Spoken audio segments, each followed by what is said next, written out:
welcome back to On Point, on location at Santa Anita Park, Breeders' Cup Edition. James, we finally made it. Yes, we're really looking forward to it, and great weather out here. All right, well, we'll be out Friday and Saturday, get some more specific picks for those races on those days, but 24, 48 hours to go before the big races. What's your preparation like, getting those last-minute ticket and picks ideas ready for the big days? Well, I've got a lot of my opinions are already, formulated. So yeah, I'm working on multi-race bets and combinations, and that's like the last-minute prep work. Right. You and I both talked a similar strategy in the pick threes, liberal use of the all key. Talk about why this year you think that might be the right strategy.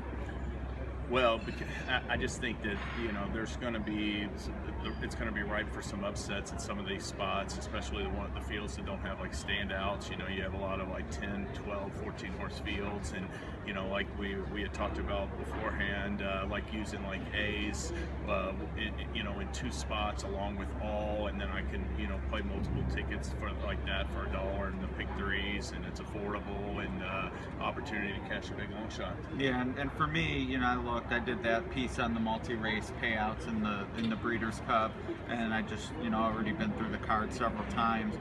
I feel like, well, I'm not going to be right in every race. No one is. Even going 3 or 4 deep, you're going to miss. And right. I just think this is the type of year, and the races you miss, if it's the $40, $50 horse, and you are right, going 3x4 in the other 2 races, or 2x4, something like that, you're looking at $2,000, $3,000 on a pick 3. So to me, it's a fun way to gamble and even let yourself be wrong a little bit. So we'll see how it works out this weekend. Of course, I'll have my ABC grid up for the races. You'll have your picks as well. And again, Friday and Saturday we'll have videos giving out those picks. I'm going to go really narrow for you though. What one thing, if it happens, do you lose this weekend? Well, obviously, I've got like some strong A's with like, California Chrome and Lady Eli and Flincher, and I expect like horses like that to run real well. But, I've got a real strong opinion with Not This Time. That would hurt me if he doesn't run well. So.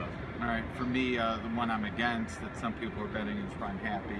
If he wins, probably won't be a good day, because even though I might have all in that race and some tickets, he's the second or third choice. So getting him with the all button isn't what you want. So that's one not looking forward to if he were to win. Happy for the horse, but I won't be happy. Right. And on the opposite end of the spectrum, what one thing, if it happens, you'd be shocked if that meant you didn't have a good day? Definitely the juvenile races, because I'm going to come with a strong opinion in both the juvenile fillies and the juvenile. And if I'm, if I hit those races and don't have a good day, I'd be shocked. All right, now the juvenile, we're on opposite horses. I like Classic Empire, one of my best bets of the day. You really like Not This Time. So we'll talk about that on Saturday, but one of us will be happier than the other unless it's a dead heat. But great weekend of racing on tap at the Great Race Place. Oh yeah, and it's looking forward to Thursday. Watch to see how the track plays, the turf and the main track, and like you said, you couldn't be more excited about it. All right, and speaking of that, we're going to have Scott Shapiro, local handicapper, on Turf Talk to talk about how the track plays, some of his ideas for Breeders' Cup, so look for that. And James and I will be back on Friday.